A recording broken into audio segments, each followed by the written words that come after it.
Hi everyone and welcome to Dimitra's Dishes. So today I'm going to teach you how to make a really delicious bread. It's simple, it's easy. It uses the same dough that we made to make our pizza dough with, and you could get that recipe from whichever way the sidebar is that has all my recipes. Just look up pizza dough and that's all you need. So I have my pizza dough that I made extra and I kept in my freezer, and that's a great thing to do because you can just pop it out of the freezer, defrost it, let it sit at room temperature for a little while, and you can make bread with it. So I have that. I have some semolina flour, olive oil, a little bit of all-purpose flour, and the herbs that I like to use oregano. I love garlic, a little bit of crushed red pepper flakes, black pepper, and salt. You can use rosemary, whatever your favorite herbs are, use those. But I'm not going to put too much stuff in it because I want to use it for dipping in pesto and olive oil and feta. So I'm going to try and keep it flavorful, but not too overpowering. You also are going to need a pizza peel, and I talked a lot about it in my pizza making video. If you don't have a pizza peel, just take out an all-purpose half sheet pan and that should be fine too. So I'm going to put just a little bit of flour. Very, very simple. I've already preheated my oven to 550 degrees. And I'm going to work this so that way I can stretch it out. Once you have it all stretched out, put some semolina flour on your pizza peel. If you don't have semolina, feel free to use corn flour. That would be fine too.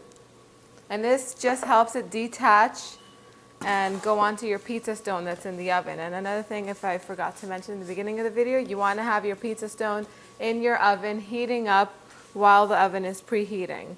Okay, so I have it rolled out. I'm going to drizzle some extra virgin olive oil on this.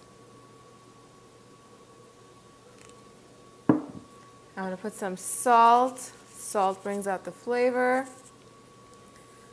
Lots of oregano.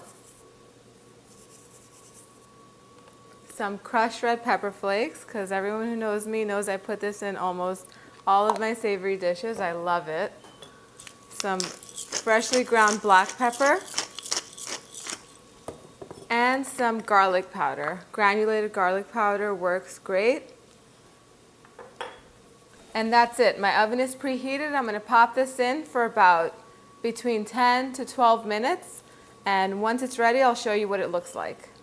Alright guys, so my focaccia bread is just right out the oven. It took a little more than 12 minutes. It took about 15-16 minutes to make, so just keep an eye on it. It's going to get a nice sort of char all around and be really nice and crispy, and then it's going to be soft in the middle.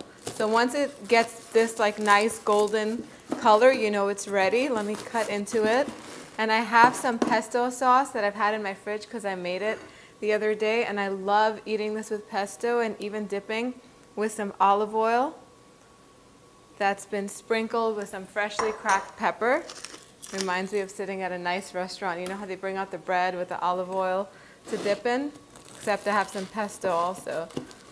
This is so delicious, so yummy. If you could only smell it, it smells so good. Look at it. Delicious. Get this recipe, guys. Make it. It's a yummy, delicious snack to serve to anyone. Go on www.dimitrasdishes.com. Get this recipe. Watch my video on pizza dough making. It's really simple. Make this, and then I'll see you next time. Bye.